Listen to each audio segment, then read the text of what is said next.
Compliments of the season, and thank you for joining us on the Diaspora, the first edition for 2019. Welcome to the program. We want to thank you for being with us all through 2018. And of course, this year promises to be a great year for Nigerians in the diaspora. Welcome. My name is Makut Simon Macham.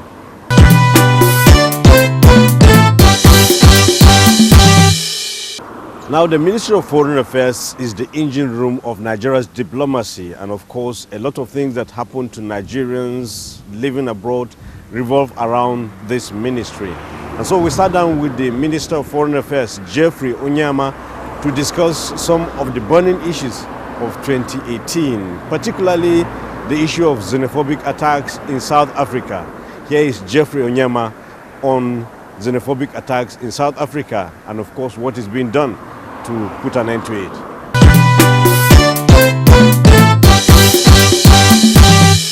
You know, one challenge has been South Africa, and it's been in the media a lot, the xenophobic attacks of Nigerians. And I think that there's been a lot of misunderstanding, one about what needs to be done, and also a lot of what has been taking place. There's been a lot of sensationalization of the situation, and very often criticism of our foreign policy with respect to our reaction. And I think that what has not been understood is that a lot of diplomacy takes place behind closed doors. And the most effective diplomatic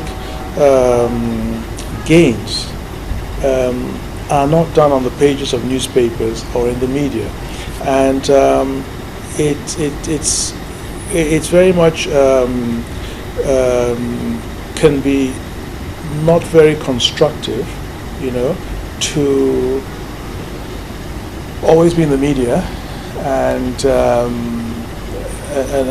ramping up the tensions, So with the xenophobic attacks in South Africa, contrary to what some people might think, we've engaged right from day one, and the levels of engagement are, first of all, your diplomatic representation in the country, with the security services, with the Nigerian Union in South Africa, with the Foreign Affairs, office, and conveying to the government that we're extremely concerned. It's unacceptable, Nigerians being killed. We're hearing stories about law enforcement agents not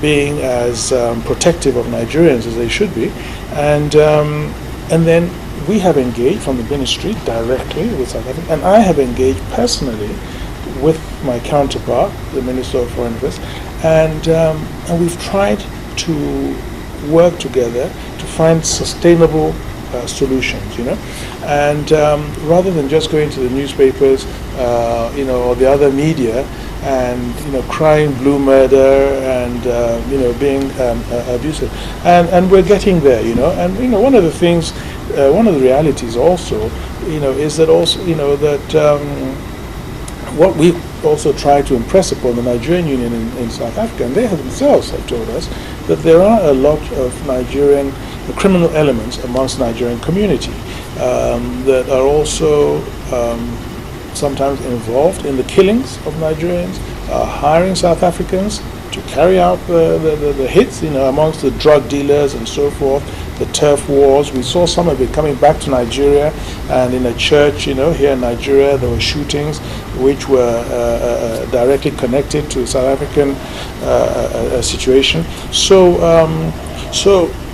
the waters are not as clear as our people would like to think, but we're very much engaged, and the South African government is doing a lot in this regard.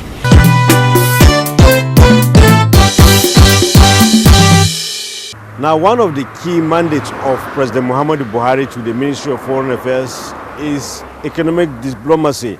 And so we asked the minister what his vision is for achieving this mandate in 2019.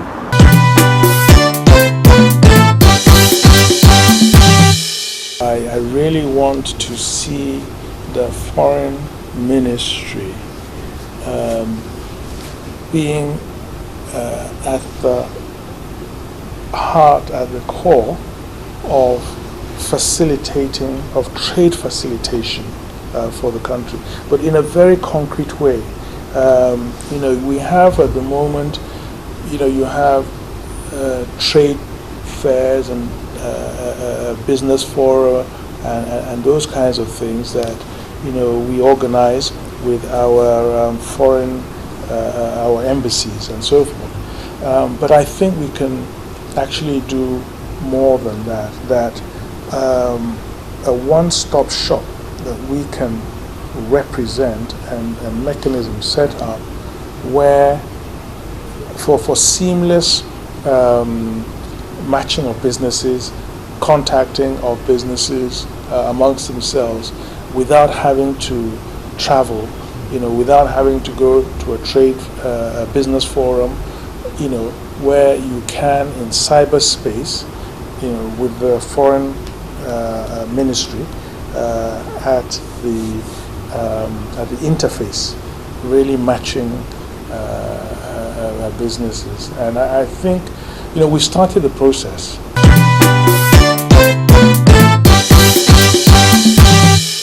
Let's step back a bit into 2018 to look at some of the key issues that took place during that year about Nigerians in the diaspora. And of course, you recall that the Diaspora Commission finally took off with the appointment of Honorable Abike Dabiri Erewa as the pioneer chairman of that commission.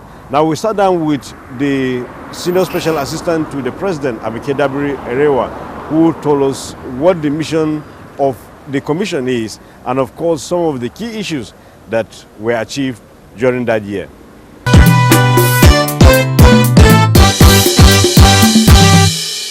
Well, the engagement with the diaspora, with the president in particular, has been an engagement like never before. I mean, he's had town hall meetings with Nigerians everywhere he went to, US twice, France, Poland, Netherlands, and a few other, places. We've had in Berlin, we've had quite a few, China. So it's been very engaging, Mr. President and Nigerians in the diaspora, and it's been quite appreciated by both sides. Mr. President appreciated hearing from them, and it's been a no-holds-barred town hall meetings, and such engagements should be encouraged.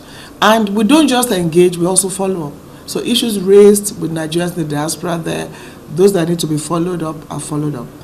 And also it's been a good year, because finally there's a Diaspora Commission in place to round up the year, a Diaspora Commission in place which Nigerians in diaspora had been angling for. After signing the bill into law by this administration, Mr. President has finally nominated a chairman for the Diaspora Commission. Then we also had, for the first time, a Diaspora Investment Summit here in Abuja.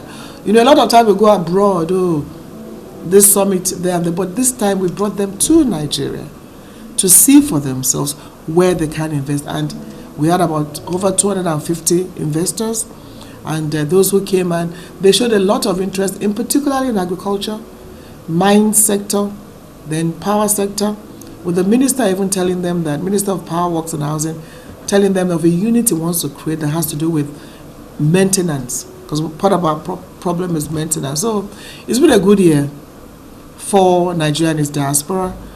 A major thing on their minds will be diaspora voting. Of course, it's not going to happen in 2019. But hopefully, we begin the job now, immediately after these 2019 elections, to ensure that there are no more excuses by the time we are conducting elections in 2023. The issue of diaspora remittances, we keep talking about it, $22 billion. I'm sure we could do a lot more, even at that. So they deserve to vote. And when we tell them, we're not saying pack your bags and come home. We're saying wherever you are, let's work together. Nigerians at home and Nigerians in the diaspora. It's about human capital development. It's about tapping into the enormous human resources that Nigeria has as a nation. When the commission takes up, we're going to have our 5-year strategic plan. Hopefully we will sort out the diaspora policy. And then we're looking at things like the Diaspora Investment Trust Fund. And hopefully the DMO will be coming up with another set of diaspora bonds. So it's a lot, actually. And we want to say that, and then a key thing is to look at the database. We don't have an accurate database. It's going to be a tough one, but we need to have it. Without data, you're going nowhere. So we're going to start working with relevant agencies on an accurate database of Nigerians in the diaspora. So we have to look at the good, the bad, and the ugly. The good is, as we have said, a lot of Nigerians in the diaspora excelling. How do we work with them? How do we tap into them? You also have the vulnerable diasporans, the vulnerable ones who, maybe due to lack of knowledge, some form of desperation, you just want to go anywhere without even knowing where you're going. We can't ignore them too.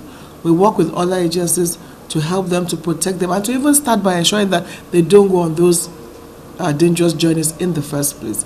Then we want states to have diaspora units or departments. Anambra has a commissioner for diaspora. A few states have SS on diaspora.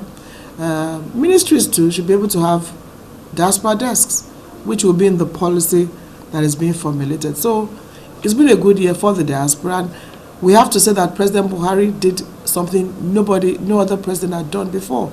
The way he engaged with them, it became like a major plank of his trips.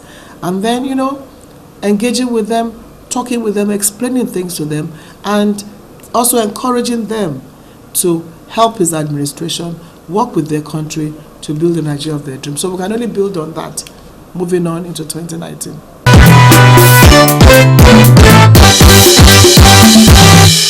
Abike Dabiri also speaks on some issues about Nigerians in the diaspora.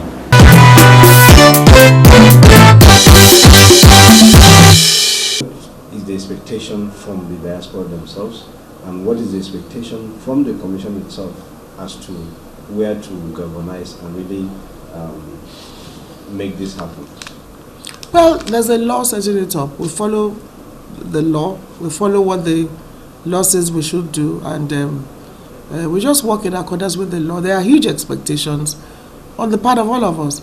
We also are the part of the Nigerians in the diaspora. Number one is all this haggling and fighting and quarreling needs to stop, because we want to deal with those who really are serious about, making positive contributions. Where there are so many infightings and all that, we don't have the energy to start settling quarrels. There are many who are serious and want to do something. We're going to work with them. So we hope that we can also galvanize the various diaspora groups to focus on, to channel positive energy to development, not about fighting with each other, and we're going to let them know that really we don't have that much time to start wasting on solving problems. Everybody's an adult. And if your aim is your country, I wonder what all these squabbles are about. So that really needs to be addressed. And then, like I said, we will have to have a policy that we will implement. So the policy will guide us. We already have a commission. The policy will guide us. And we're going to have an open-door policy and work with diasporans, generally speaking. We're not going to, make it a closed thing. We're going to be working a lot online, opening opportunities for them, letting them know areas they can be part of. We'll be looking at the issue of remittances. Why are Nigerians in diaspora paying so much on taxation? Why do they have to pay so much sending their money back home? There are many issues to look at. That again we'll look at. And again, the issue of the economy, investments, putting whatever they can into their own country. Rwanda has had what we have about 5 years ago. When Ireland was in recession, 2,000 Irish got together and saved Ireland from recession. If 2,000 Nigerians in diaspora get together to have like a diaspora trust fund, it's going to make a lot of impact. And we're dealing with fantastic people. I'm telling you, when Mr. President meets with them, he keeps saying that he's so proud and happy to meet this class of Nigerians. So we need to continue to stress, all that and see how we can tap into the positive. Like I said, there's also the negative, which you can't ignore. We also look at that. We're not going to ignore the vulnerable ones that have problems and have issues, massive awareness on why you don't even need to be on this, on being an irregular migrant, and letting them know that there's a lot to do home. Now, we're not saying pack your bags and come home. If every diaspora comes back, then there's no need for a diaspora commission. So it's always going to be there, but how do we make it beneficial for everybody involved?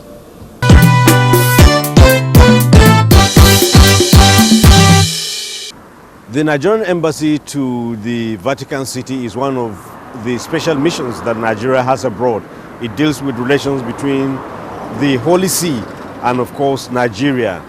The Ambassador General Umo, retired, spoke about some of the issues that the mission deals with, and of course the issue of migration, particularly illegal migration that somehow reverberates around the area where he operates.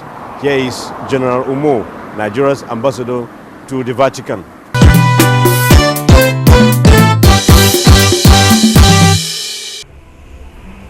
We had a formal establishment of diplomatic relations with the Holy See on April 29, 1976. And that opened a new vista of interaction between our two countries. Needless to tell you that Nigeria parades the highest number of Catholic faithful in Africa, as well as the priests, wholly followed by the Democratic Republic of Congo. That is a sign of the fact that we have, through the establishment of diplomatic relations, gotten so many things, including, like I said earlier, schools, medical facilities, and even sometimes we have so many of the Catholic mission people going for medical outreach in Nigeria from time to time. I would like to answer it this way. You are aware of the fact that the population of Nigerians close to 80,000 people. This official. And a good number of them are in various religious facilities, not necessarily Catholic facilities. You have some Protestant facilities that also have extended their arm of friendship and help to some of our irregular migrants. And because we have two embassies almost co-located, the embassy of Nigeria to Italy, where Ambassador Hina is, and of course my embassy, the Nigerian embassy to the Holy See. Now sometimes it becomes very difficult to separate a particular consular problem, because, like I said, even though my own headquarters is currently at the Vatican, I live in Italy. So I had also mentioned that some of the Vatican facilities are also in Italy, spread around the entire country of Italy. So if a problem happens with a Nigerian, say in Bologna, in a Catholic or religious facility, and requires the embassy's intervention, we have to go. Bologna is a different city entirely from the Vatican. But because of the nexus between that facility and the Vatican, we are naturally dragged in, being a Nigerian that is involved. We also because we are aware of the fact that some will come not with the aim of actually performing pilgrimage, but also to defect into the Italian society and melt to other parts of Europe at the same time. This gives us a very bad name. I've had several issues, sometimes from these so-called pilgrims who end up doing something else. So we have also devised a method of collecting their passports.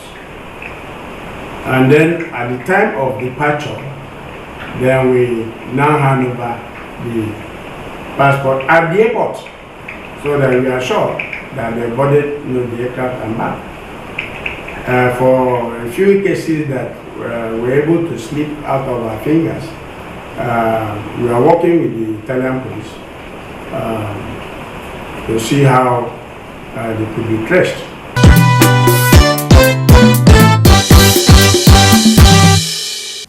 Mr. Albert Ukaigwe is a Nigerian based in New Jersey, United States. He's a professional and of course he's into real estate and so on.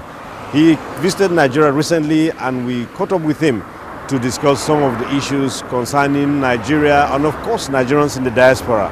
Here is our interview with Albert Ukaigwe.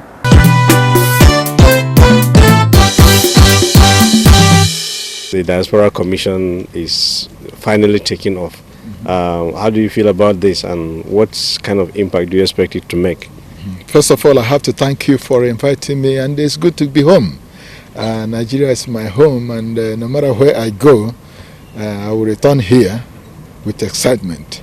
Yeah, as you asked, the Diaspora Commission that is just established, we are all excited about it because we all asked for it. For many years now we've been asking for it because we know it will be beneficial not to only us but to Nigeria as a nation and the people of this country. So yeah, we are happy that at last it is taken off.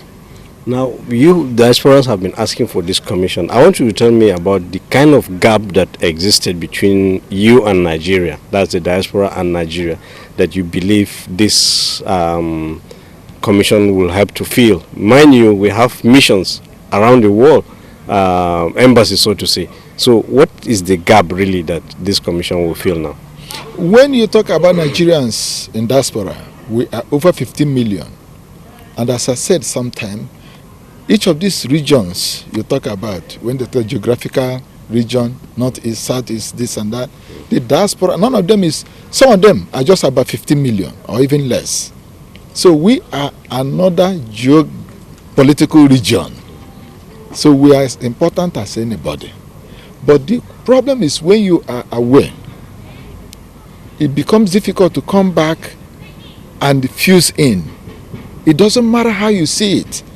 Our culture have been influenced. Our behavior in everything, we tend to be like where we come from. So when we come here, we want a body we can run to. That body will cushion our problems in such a way we can interact with Nigeria again. Because when we enter offices, people look at us with some suspicion. It doesn't matter how you see it. When you see a stranger is a stranger. The way we behave is different. We cannot agree to many things. Any other person that is here can agree on. If I want to do business here and you want me to help you while you help me, I may say no because I'm not used to that kind of thing. So we need this commission. It helps us to come home. It helps us to, and of course, to create the awareness. Some people that overseas, they don't know what's happening here again. You need to tell them.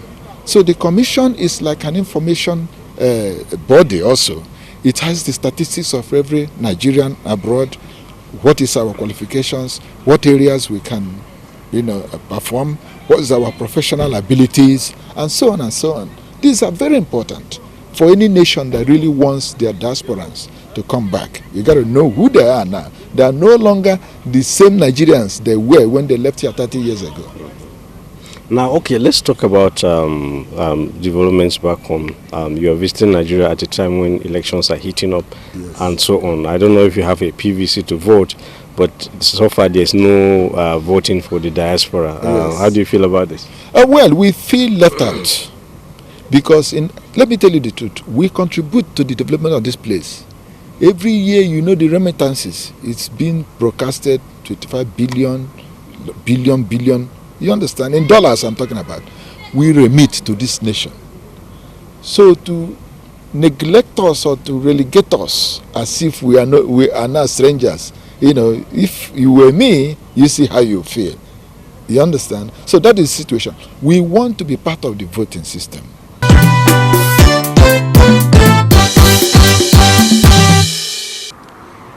The interview with Albert Ukaigwe brings us to the end of the program this week.